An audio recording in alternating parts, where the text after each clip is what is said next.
श्री गोविंद सिंह डोटासरा। माननीय सभापति महोदय,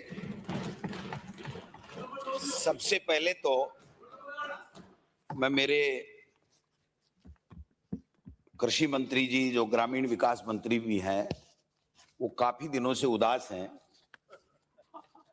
मैं उनका मनोबल बढ़ाने के लिए यही कहना चाहता हूं कि हम आपके साथ में हैं, आप ज्यादा चिंता ना करें। वो तो हमें भी पता है। अब देखिए सर, सभापति महोदय, 14 बज के और 7 पूरे 30 मिनट आपको देंगे। हैं 30 मिनट बस, तो 30 मिनट दे दोगे तो मैं जचा दूंगा काम। अब आप देखिए सर, अभी हमारे नेता प्रतिपक्ष ने मनरेगा की बात की। मनरेगा की जगह आप दूसरा कानून बीवी ग्राम जी लेकर के आए। क्या कारण? इस मनरेगा को आप मारते रहे। एक गरीब को काम का अधिकार दिया था। हर व्यक्ति को देश के अंदर, देश में नहीं विदेश में भी इसकी प्रशंसा हुई थी और एक भी राज्य इस कानून के खिलाफ नहीं था। सबने समर्थन दिया था कि इससे बढ़िया काम का अधिकार कोई दूसरा कानून हो नहीं सकता। मनरेगा के अंदर जो स्थिति बनी है, जब कोरोना आया था तो अगर किसी गरीब को बचाने का काम किया, 2 वक्त की रोटी किसी को खिलाने का काम किया, भूखे पेट नहीं सोए, ये अगर काम हुआ तो वो मनरेगा के कारण से गरीब को लाभ मिला। 2020-21 में मैं बताना चाहता हूं सभापति महोदय, 46 करोड़ मानव दिवस सृजित हुए। 46 करोड़। 21-22 में 42 करोड़, 23-24 में 38 करोड़ और 24-25 में भी 32 करोड़। और आपने साजिशन इसको खत्म करने के लिए एक तरीके से मौखिक आदेश दिए कि नरेगा चलनी ही नहीं चाहिए, स्वीकृतियां होनी चाहिए नहीं चाहिए। और आज जब हम यहां पर देखते हैं तो 25-26 में 15.54 करोड़ रुपए दिसंबर तक और अब तक 18 करोड़ से ज्यादा मानव दिवस सृजित नहीं हुए। 26 करोड़ कम हो गए 20-21 से। आप देखिए सर, क्या हालत बना दी इस नरेगा की। 100 दिवस कार्य दिवस हमने 25 और कर दिए थे स्टेट फंड से। आपने अभी घोषणा की है नए कानून में। 2023-24 में और 24-25 में 5-5 लाख परिवारों को 100 दिवस का कार्य मिलता था। आपके कितना मिला मंत्री महोदय? जब जवाब आए तो बताएं कि दिसंबर तक 46,684 परिवार और अब तक अगर पूरा मिला लिया जाए तो 1,32,000 परिवार। यानी वो गरीब दर की ठोकरें खा रहा है। जिस नरेगा ने उसको स्वाभिमान दिया, उसको कमा करके अपना पेट और अपने परिवार का पालन पोषण करने का जो अधिकार काम का दिया, उस काम के अधिकार को आपने खत्म कर दिया। आप नरेगा का पैसा भी नहीं दे रहे हैं, बड़ी बड़ी बातें कर रहे हैं। आप देखिए 23-24 में 561 करोड़ रुपए बकाया थे। 24-25 में मंत्री महोदय 2,604 करोड़ रुपए बकाया हैं। और अगर 25-26 में भी चूंकि काम ही आपने नहीं कराया, 190 करोड़ यानी 3,000 करोड़ से भी ज्यादा आज की तारीख में मनरेगा में पैसा बकाया। 2 साल का पैसा आ ही नहीं रहा है। जो अभी 500-700 करोड़ रुपए आए हैं वो तो बहुत पहले के पैसे आए हैं।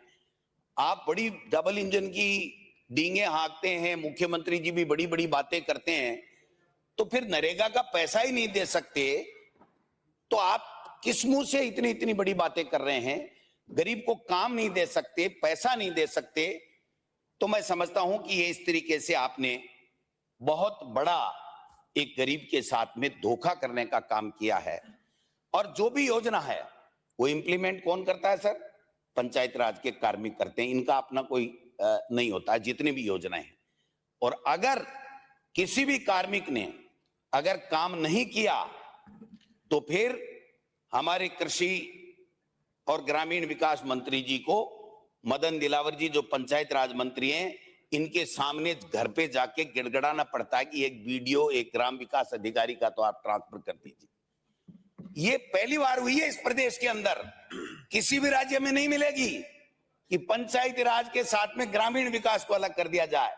लेकिन चूंकि एक आदमी था जो चाहे हम पे असत्य आरोप लगाए, लेकिन माहौल क्रिएट किया सरकार लाने के लिए और उसकी चीर फाड़ कर करके और ऐसे व्यक्ति को दे दिया जो पंचायत राज का पै नहीं समझता, शिक्षा का सह नहीं समझता, ऐसे व्यक्ति को दे दिया। एमएलए लेड में हम लोग डोपटेल कर देते थे, आज डोपटेल की व्यवस्था नहीं है। एमएलए लेड से हम नरेगा में कोई काम डोपटेल नहीं कर सकते हैं। जो प्रचलित रास्ते थे उसमें हमने सहमति से अधिकार दिया था कि काम कर सकते हैं, वो सारा का सारा कानून आपने बदलने का काम कर दिया है। मैं समझता हूं कि आपकी देखिए स्थिति, माननीय मंत्री महोदय, आप बताना अगर आपके ध्यान में आए तो, प्रधानमंत्री आवास योजना, बहुत बड़ी बड़ी बातें करते हैं सभापति महोदय। प्रधानमंत्री आवास योजना के अंदर आपने 25-26 में मात्र 1,08,073 नए आवास बनाए हैं और उनका पैसा भी आप एफटीओ नहीं करते हैं। 2-2 महीने तक, 3-3 महीने तक उस गरीब को पैसा नहीं मिलता है। आप बड़ी बड़ी बातें ही कर सकते हैं, डबल इंजन की सरकार है, पैसे ला रहे हैं, ये ला रहे हैं, वो ला रहे हैं, लेकिन स्थिति बहुत ही खराब है। आपके एमएलए लेड की स्थिति बताऊं तो अचंभा होगा सबको। एमएलए लेड के अंदर 2025-26 में दिसंबर तक उपलब्ध राशि थी 2,738.84 करोड़ और वे हुए मात्र 705.80 करोड़। एमएलए लेड की बात है। और मात्र 11,063 काम स्वीकृत हुए। और अगर इससे आगे में मैं चला जाऊं, एमपी लेड पे चला जाऊं, तो आप देखिए कि 2025-26 में 137.68 करोड़ की अभिशंसाएं प्राप्त हुई और आपने खर्चा किया मंत्री महोदय 31.18 करोड़ रुपए। ये इकोनॉमिक सर्वे की रिपोर्ट है, मेरा मनगढ़ंत कोई आंकड़ा नहीं है। मतलब एमएलए और एमपी लेड का पैसा नहीं दे सकते आप, और एमएलए लेड में तो इतनी आपने पेचीदगियां डाल दी कि पहले पैसा जो मिलता था हमारे समय में कि ग्राम पंचायत को जो एजेंसी होती थी उसको तो आपने रोक दिया। आप पैसा नहीं, पता नहीं किसको देते, 80% पहले काम कराएगा, फिर वीडियो से उस 80% काम का वेरिफिकेशन कराएगा, बीच में भ्रष्टाचार की भेंट चढ़ेगा और जो पैसे लगाए उसके बाद में भ्रष्टाचार की भेंट और चढ़ करके लास्ट में जाएगा, उसको पैसा मिलेगा नहीं मिलेगा। ये स्थितियां आपने एमएलए और एमपी लेड की भी बना दी है। इसको आपको देखना पड़ेगा, इसमें अगर कोई दोबारा संशोधन करना पड़े तो आपको करना पड़ेगा। मेवात क्षेत्र विकास, ये तो आपकी प्राथमिकता थी नहीं, लेकिन फिर भी आपने बजट रखा 2025-26 में 100 करोड़ रुपए का प्रावधान रखा। सभापति महोदय, केवल 25.09 करोड़ रुपए खर्च हुआ, केवल 262 गांव काम। अब आप देखिए मेवात क्षेत्र विकास, डांग को ले लीजिए साहब, डांग क्षेत्र विकास योजना को ले लीजिए, 100 करोड़ का 2025-26 में आपका प्रावधान था। खर्चा कितना हुआ? केवल 17.43 करोड़ रुपए, 282 मात्र। एक गांव में हमारे समय में काम, एक ग्राम पंचायत में काम हो जाते थे 2 साल में, वो आपने पूरे प्रदेश के अंदर काम करने का काम किया है। मंगरा क्षेत्र विकास आपका तो लोकप्रिय क्षेत्र है, आपका पसंदीदा क्षेत्र है, इसकी भी 100 करोड़ रुपए का बजट था। खर्चा कितना हुआ? 12.67 करोड़ रुपए और काम मात्र 232। ये इकोनॉमिक सर्वे करी, अगर कोई गलत हूं तो मैं कान पकड़ के माफी मांग लूंगा कि मंत्री महोदय मैंने यहां पर गलत बात कर दी। आप स्थितियां देखिए, आपका डॉक्टर श्यामा प्रसाद मुखर्जी जिला उत्थान योजना, और साहब नाम तो श्यामा प्रसाद मुखर्जी का मोदी जी भी लेते हैं, अमित शाह जी भी लेते हैं, आप सब भी लेते हो, क्योंकि आपको बीजेपी की टिकट नहीं मिलेगी इसका नाम नहीं लोगे। आपने बजट का प्रावधान 2025-26 में रखा 500 करोड़ रुपया और खर्चा कितना किया मंत्री महोदय? 0 रुपया, 0 रुपया। इस श्यामा प्रसाद मुखर्जी का नाम बदनाम क्यों किया आपने? हम तो नहीं मानते, लेकिन आपका तो आदर्श है और आपने उसमें भी इतना कर दिया। मुख्यमंत्री थार सीमा क्षेत्र, मुख्यमंत्री जी भी बहुत जाकर के आए। 2025-26 में 150 करोड़ का बजट प्रावधान था। खर्चा कितना हुआ? 12.67 करोड़ रुपया। 12.67 करोड़ रुपया। मुख्यमंत्री जल स्वावलंबन अभियान की भी बहुत बातें करते हैं। दूसरे चरण की बात बताऊंगा मैं। केवल 2000 फरवरी 24 में शुरू हुआ था, अब दूसरा चरण चल रहा है। 1 लाख कार्यों के विरुद्ध आपने केवल मात्र 26,059 कार्य किए और 54.90 करोड़ रुपए व्यय हुए। 54.09 करोड़ रुपए, ये स्थितियां बनी हैं। आपने पंचायती राज मंत्री जी बैठे हैं, इनको फेल करने के लिए आपको टास्क दिया गया था कि किरोड़ी जी को फेल करना है, इसलिए आप उसमें पूरी तरह सक्सेस भी हो रहे हो। और इनको कभी कभी गुस्सा भी आता है, जोश भी आता है, कह भी देते हैं मेरे लायक राजनीति नहीं रही, लेकिन फिर भी ये बने हुए हैं। अब कितने दिन बने रहते हैं ये तो इनकी मर्जी के ऊपर है, लेकिन मैं समझता हूं कि जो स्थितियां बनी है पंचायती राज में 15वां वित्त आयोग क्या किया साहब आपने? आप बताइए। 2025-26 में बजट प्रावधान था 3087 करोड़ रुपए और आपने उपलब्ध हुआ आपके पास 2953.33 और आपने दिसंबर तक खर्चा किया 1997.42 करोड़ रुपए, यानी 3087 करोड़ रुपए आपके पास प्रावधान, 1997 रुपए खर्च कर रहे हो और 5,50,934 कार्य ही पूर्ण कर रहे हो। यह आपकी स्थिति है जो स्थिति बनी। राज्य वित्त सिस्टम, राज्य वित्त आयोग 2025-26 में 7,000 करोड़ का बजट प्रावधान, आपको राशि मिली 4,849.92 करोड़, आपने खर्चा किया 2,452 करोड़, यानी 50% राशि। और अभी नेता प्रतिपक्ष ने बताया था 3,000 करोड़ रुपए आप ला ही नहीं पाए क्योंकि आप चुनाव नहीं करवा रहे हो। आप डर के भाग रहे हो कि हम हारेंगे। आपका सुपड़ा साफ होगा, मैं लिख के दे रहा हूं आपको। आप कभी भी करा लेना चाहे रोजाना। अरे आप बैठ जाओ,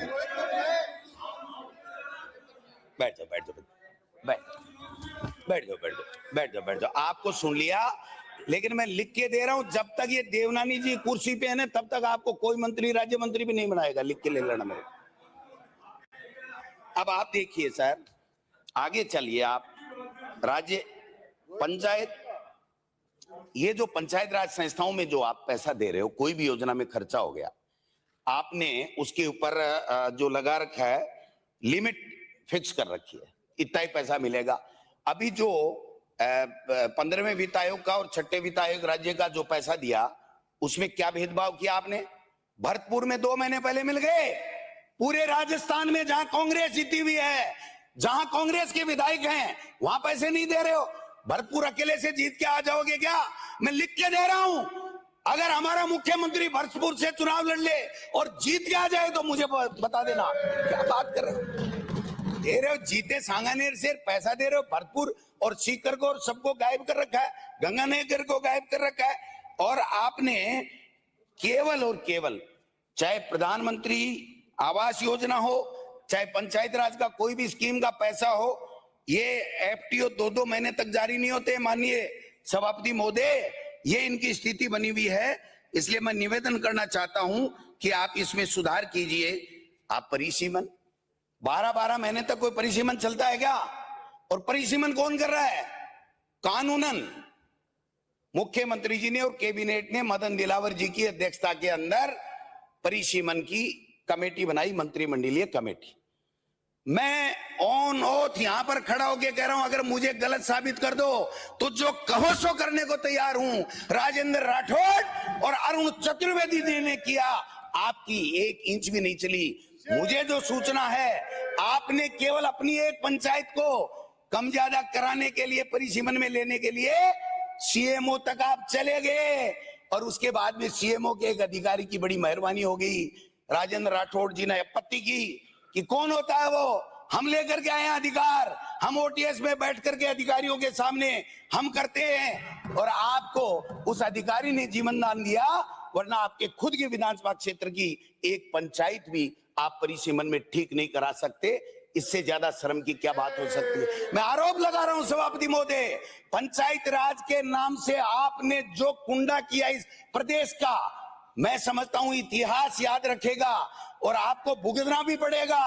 एक एक वार्ड 3-3 हजार का, उसी पंचायत समिति में एक वार्ड 13,000 का, ग्राम पंचायत 30 साल से बनी हुई है, आपने नाम चेंज कर दिया, उसका मुख्यालय चेंज कर दिया, सीमा नहीं मिल रही है फिर भी ग्राम पंचायत में चले गए, सीमा नहीं मिल रही है फिर भी पंचायत समिति का वार्ड बना दिया आपने, उसके अंदर गांव को डाल दिया। ये कौन सा परिसीमन है। और कह रहे थे ना मंत्री जी, बहुत बड़ी बड़ी बातें आप भी कर रहे थे, मुख्यमंत्री जी भी कर रहे थे, और खर्रा साहब ने तो बहुत ही कहा था 1 स्टेट 1 इलेक्शन। हो गया क्या 1 स्टेट 1 इलेक्शन? आपको कोर्ट ने कहा अप्रैल तक चुनाव कराने हैं और आप फिर सुप्रीम कोर्ट चले गए कि हम सक्षम नहीं है, कि हम सक्षम नहीं है, अगर हमने करवा दिया तो हमारा सुपड़ा साफ हो जाएगा। लेकिन लिख के ले लो, ये राजस्थान की जनता है, वो पिक्चर का डायलॉग है ना, ये पब्लिक है भाई साहब, ये पब्लिक सब जानती है, आपको बता देगी कि आपने क्या किया। क्या बात कर रहे हो आप अधिकारी कर्मचारियों का प्रमोशन नहीं कर सकते, आपकी डीपीसी नहीं करा पाए, माडा में हॉस्टल बने, वो हॉस्टल आप चालू नहीं कर पाए, 15वें वित्त आयोग का अब आगे अप्रैल से कौन सा प्लान लागू होगा उसका कोई ऑप्शन ही नहीं आ रहा है ऑनलाइन, कोई प्लान नहीं बन रहा है सभापति महोदय, कोई प्लान नहीं बन रहा है, सब कुछ गुड़ गोबर कर दिया आपने। अरे पंचायत राज मंत्री इनको दे दो किरोड़ी जी को, कोई छापे छुपे मार करके कम से कम हलचल तो मचाएं। आप बताओ, चुने हुए जनप्रतिनिधियों को हटा रहे हो, और मैं तो आरोप लगा रहा हूं इस सदन में, इन अधिकारियों के रीढ़ की हड्डी नहीं है, ये बीजेपी के सामने नतमस्तक हो गए हैं, और चाहे जब कोर्ट के आदेश के बावजूद भी उन अधिकारियों को वापस नहीं रखे। लाडपुरा में क्या किया आपने, आपको तो पता ही नहीं होगा, अधिकारी कर देते हैं, सीएमओ से फोन आ जाता है, आपको पता ही नहीं होगा, 3-3 4-4 बार कोर्ट से आदेश लेकर के आगे और दर्जनों आगे, और इनकी कार्यशैली बताऊं जनप्रतिनिधियों को कैसे करते हैं। एक एमएलए हैं हमारे रमेश खींची साहब, विधायक है कटमूर से, ये एक चिट्ठी लिखते हैं, माननीय मुख्यमंत्री जी, श्रीमती संगम चौधरी कठुमर प्रधान, उनके ससुर व परिजनों द्वारा विधानसभा एवं लोकसभा चुनाव में पार्टी की खुली बगावत की थी, इसलिए इसको प्रधान पद से टर्मिनेट किया जाए।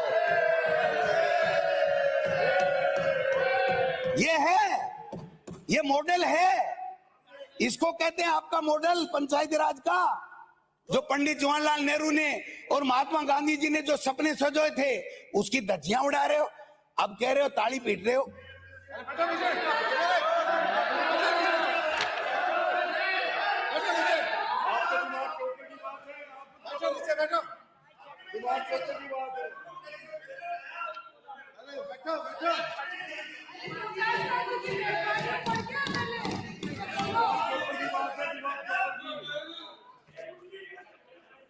बैठाओ ना, बैठाओ, लंबा आदमी है, मैं थोड़ा छोटा आदमी हूं, मेरा कद छोटा है, इनका लंबा है। ऐसा है सारण साहब, आप तो मेरे समधी हो, समझा करो बात को। अगर राजेंद्र राठौड़ की बात चले और आप नहीं बोलो तो अगली बार क्या होगा आप समझते हो, इसलिए आपका बोलना जरूरी है यहाँ पर। गोविंद जी, आपके कितने साधु है, कितने समधी, ये तो क्लियर करो। चलो कर देता हूँ, अभी कर देता हूँ, जोगाराम जी का भी कर देता हूँ। मैं SIR कराई साहब, किसने कहा था आपको, किसने न्योता दिया था, कौन से पंडित ने मुहूर्त निकाला था? SIR कराने के बाद में आप पुरानी वोटर लिस्ट से चुनाव कराओगे, क्योंकि SIR में आपका ढक्कन बंद हो गया। SIR में आप लोग जो करना चाह रहे थे बेईमानी, वो नहीं हो पाई आपकी। ये चुनाव राज्य निर्वाचन आयोग है ना, इसको तो कठपुतली बना दिया इन्होंने। शर्म की बात है कि रोजाना आप अपनी मंशा परिवर्तित करते हो, और जब हम लोग बात करते हैं तो कोई भी फोन उठाने के लिए तैयार नहीं है, कोई भी बात करने के लिए तैयार नहीं है। आप के बार बार करने के बाद में कि अप्रैल में चुनाव हो जाएंगे, आप सुप्रीम कोर्ट में गए हो कि ओबीसी आयोग रिपोर्ट नहीं दे रहा। कौन कह रहा ओबीसी आयोग नहीं दे रहा? मैं गारंटी के साथ कहता हूं ओबीसी आयोग तैयार है रिपोर्ट, ये लेना नहीं चाहते, चुनाव से बचना चाहते हैं, यही एक बात है, इसके अलावा कुछ भी नहीं है। आप बताइए, प्रतिनिधियों को हटाओ, एक साथ चुनाव कराएंगे, ये कौन सा मॉडल है भाई? कौन सी नीति बनाई आपने? कौन सा कानून बनाया एक साथ का चुनाव? ये कौन सी बात होती है? कोई ये नमो मॉडल है, बड़ा जोरदार नमो मॉडल आया है। सवाल ये है कि आप लोग किसी भी तरीके से चुनाव से बचना चाहते हो। और मंत्री जी, आप तो बहुत सफाई की बातें करते हो, शरीर से स्वस्थ हो सकता है लेकिन मन से भी स्वस्थ होना जरूरी है। मन से स्वस्थ जो नहीं होता है ना, वो चाहे दिन में 3 बार नहा ले, लेकिन विचार खराब ही आएंगे, विचार खराब ही आएंगे, ये मैं कहना चाहता हूं। अब आप बताइए, आप जाते हो, हमने इतना रुपया दे दिया, झाड़ू निकालो, झाड़ू निकालो, झाड़ू निकालो। जब आप इतने ही पैसे दे रहे हो तो 2-2, 3-3 आदमी ग्राम पंचायत अनुसार, उसकी जनसंख्या अनुसार भर्ती कर दो ना, बेरोजगारों को रोजगार मिल जाएगा, आपका काम आसान हो जाएगा, सफाई भी हो जाएगी। आपने कभी पंचायत राज की मीटिंग ली है? कभी समीक्षा बैठक किया आपने? शिक्षा विभाग की कभी समीक्षा बैठक की है? प्रारंभिक शिक्षा आपके पंचायत राज में आती है। मुख्यमंत्री जी का मैंने एक दिन ट्वीट देखा, 50% शिक्षा के प्रारंभिक शिक्षा में हम भर्ती करेंगे, महिलाओं को आरक्षण देंगे। 2-1 दिन बाद में आपका भी आ गया। तीसरे दिन आया, नहीं L1 में देंगे, वो L1 भी गायब, L2 भी गायब, और वो 50% वाला शिक्षा का कानून भी गायब। और उसके बदले में अब ले गए हो कि बच्चे ज्यादा से ज्यादा होने चाहिए। क्यों साहब? मोहन भागवत जी ने पर्ची भेज दी आपको, किस लिए? वो तो खुद ही अनमेरिड है। विलोपित किया जाए। वापिस लेता हूँ सभापति महोदय, मोहन भागवत जी का नाम वापिस लेता हूँ। अरे वापिस ले लिया भाई, विलोपित करना। बैठ जाओ, वापिस ले लिया। मोहन भागवत जी का नाम ही वापिस ले लिया मैंने। विधायक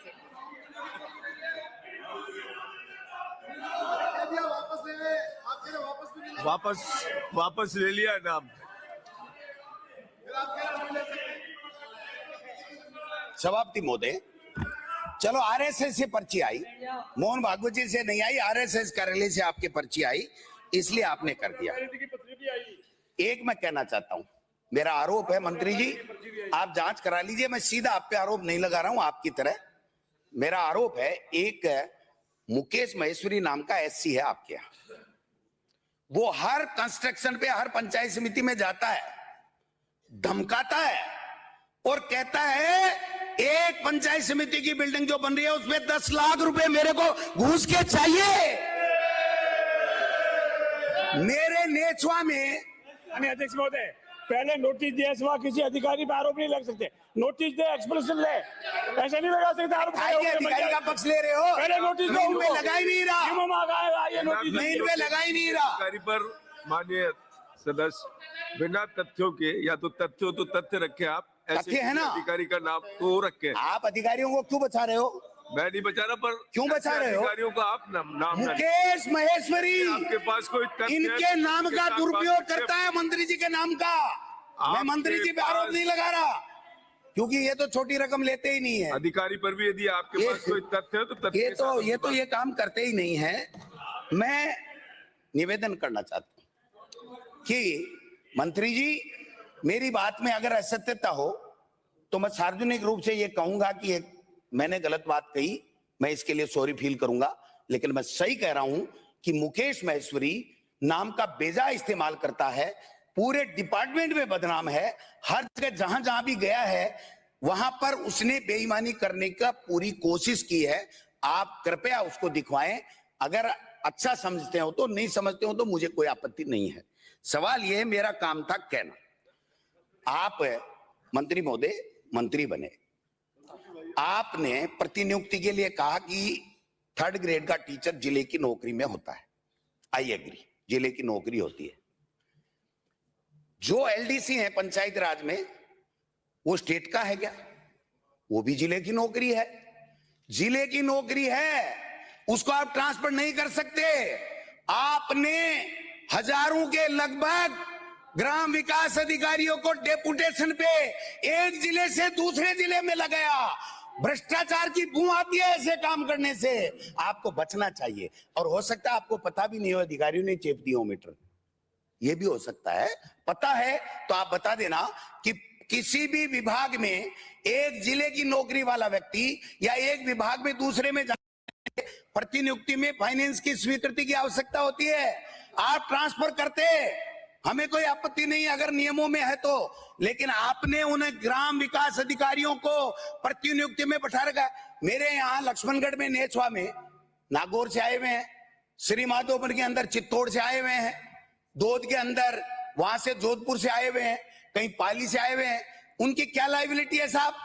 उनका अधिकारी कौन है उस जिले के अंदर? वो सीओ और बीडीओ, वो है उसका उसका अधिकारी, तो उसके खिलाफ कोई एक्शन ले नहीं सकते। सारे के सारे गंगा में हाथ धो रहे हैं, भ्रष्टाचार में तल्लीन हो रहे हैं, कोई कहने वाला नहीं, कोई सुनने वाला नहीं। मैं पूछना चाहता हूं क्यों किया आपने, क्या मजबूरी हो गई? और एक खंडेला पंचायत समिति, हमारे सुभाष जी बैठे हैं, मैं किसी पर आरोप नहीं लगा रहा, आप जांच कर लेना। इस खंडेला पंचायत समिति में जितने एलडीसी के पंचायत राज में पद स्वीकृत हैं, उससे ज्यादा ग्राम विकास अधिकारी या एलडीसी बैठे हैं कि नहीं बैठे हैं, और वो भी डेपुटेशन से। तो करना क्या चाहते हो, जाना कहां चाहते हो, करना क्या चाहते हो? ये बात तो समझ में आ गई कि किरोड़ जी को थकाना है, इनको छकाना है, इनकी पॉपुलैरिटी नहीं बढ़ जाए, ये डिप्टी सीएम नहीं बन जाए, इसलिए आपको लगा रखा है इनके पीछे कि इनकी योजनाओं की गति को धीमा कर दो और सारी की सारी खत्म कर दो। लेकिन किरोड़ी जी साडू हो मेरे, चिंता मत करना, आपने तो जो किया वो आप पाओगे, लेकिन मैं आपके साथ में हूं।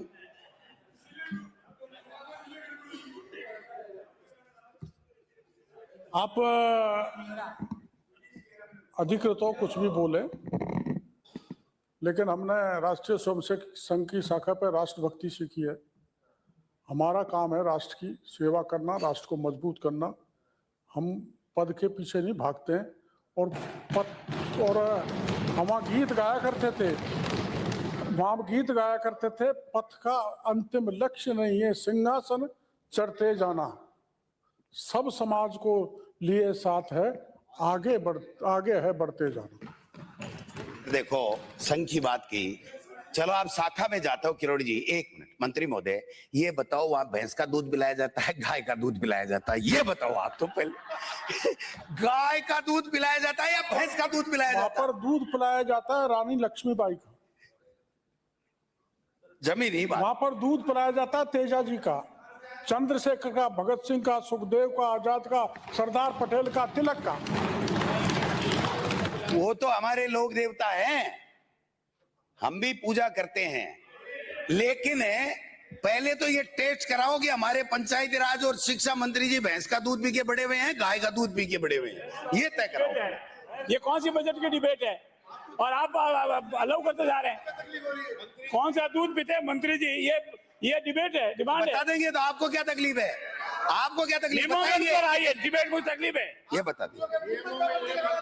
खुद ही सिफारिश की है गाय का दूध पीना चाहिए, भैंस का नहीं पीना चाहिए, खुद मंत्री जी कह रहे हैं। फालतू बात अगर हाँ, इन्होंने कहा है कि बुद्धि भ्रष्ट हो जाती है। जब मंत्री जी स्पीच दे रहे थे ना, सभापति महोदय, जब मंत्री जी स्पीच दे रहे थे तो ये मुख्यमंत्री जी के पास में मिलने गए हुए थे, इनको ध्यान में नहीं है, इसलिए मैं ध्यान में ला रहा हूं कि गाय का दूध पिए हुए हैं या भैंस का दूध पिए हुए हैं। ये मंत्री डोटासरा जी, आप जैसे पढ़े लिखे लोगों की हालत देख के मंत्री ने कहा कि गाय का दूध पियोगे तो बुद्धिमान बनोगे, ऐसे नहीं बनोगे। अब मैं निवेदन करना चाहता हूं, सुनिए सर, सभापति महोदय, मैं कंक्लूड करता हूं। मैं निवेदन करना चाहता हूं, जब आपकी एसआईआर नई के मुताबिक वोटर लिस्ट आ गई, आप चुनाव पंचायत राज नगर निकाय के नहीं करा रहे हो, तो आप पुरानी वोटर लिस्ट से चुनाव क्यों करवाना चाहते हो? नहीं, अलग होती है, कोई अलग नहीं होती है, और एमएलए एमपी की नहीं होती है। ये क्या बात कर रहे हैं? नहीं है, इनको नॉलेज ही नहीं है, वो अलग होती है, ये अलग होती है। लग गई ना, लग गई ना वार्ड आग। बनते हैं, पंचायत बनती है, हाँ, और इसमें बूथ बनते हैं। कीड़े के बूथ कुल भी बुलाने बनते हैं। लग गए, कीड़े कुल बुलाने लग गए ना। लगे। बेईमानी है, बेईमानी। आएंगे, जीत के आएंगे। नहीं होने देंगे, तो तुम्हारा बच्चा नहीं होने होगा, देंगे। यही जीत के आएंगे। क्या मान समझ आपने? सड़कों पे लड़ेंगे, सदन में लड़ेंगे, न्यायालय में लड़ेंगे, इनकी बेईमानी को उजागर करके रहेंगे। इन बेईमानों का पंचायत चुनाव और नगर निकाय चुनाव में सूपड़ा साफ करके रहेंगे। ये महात्पुर के लोग